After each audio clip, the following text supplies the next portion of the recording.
Hello everyone, नमस्ते प्यारे बच्चों।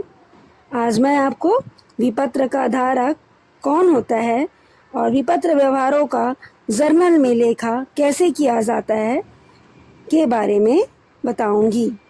विपत्र का धारक वह व्यक्ति होता है जो भुगतान तिथि पर विपत्र का भुगतान प्राप्त करता है, अर्थात वह व्यक्ति जिसके पास विपत्र होता है वह व्यक्ति विपत्र का धारक माना जाता है।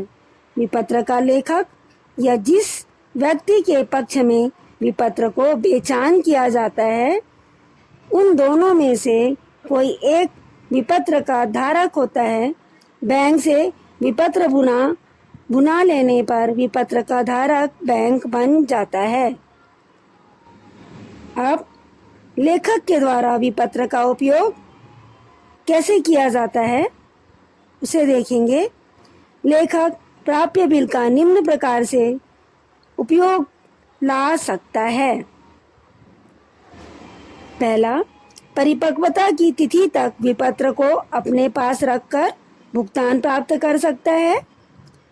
सेकेंड है, परिपक्वता की तिथि के पूर्व आवश्यकता अनुसार विपत्र को बैंक से भट्टे पर बुनाकर उसकी राशि प्राप्त कर सकता है। तीसरा है, स्वयं को या स्वयं का ऋण चुकाने के लिए विपत्र का अपने लेनदार के पक्ष में बेचान कर सकता है।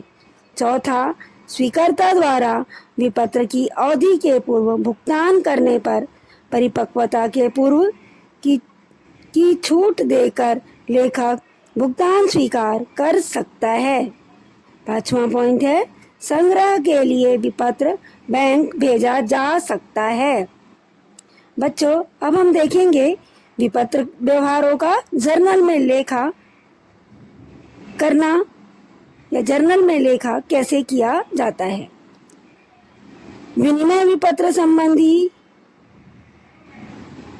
कुछ शीर्षक में हम देखेंगे विपत्र का लेखन और स्वीकृति। उधार विक्रय के पश्चात विक्रेता द्वारा विपत्र लिखा जाता है तथा क्रेता द्वारा भुगतान की स्वीकृति प्रदान की जाती है। उपयुक्त दोनों क्रियाओं के क्रेता और विक्रेता द्वारा स्वेच्छापूर्वक संपादन द्वारा ही विनिमय विपत्र का निर्माण होता है। स्वीकृति का लेखा क्रेता एवं विक्रेता अथवा लेखक एवं स्वीकर्ता दोनों की पुस्तकों में किया जाता है।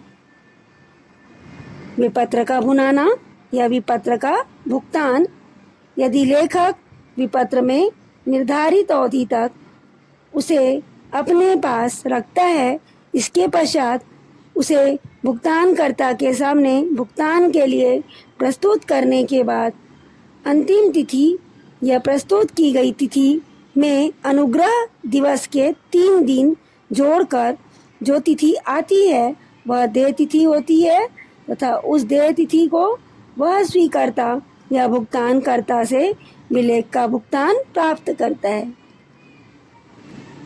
बच्चों, जब कभी किसी व्यक्ति को उधार माल बेचा जाता है तो प्रमाण के रूप में एक बिल लिखा जाता है।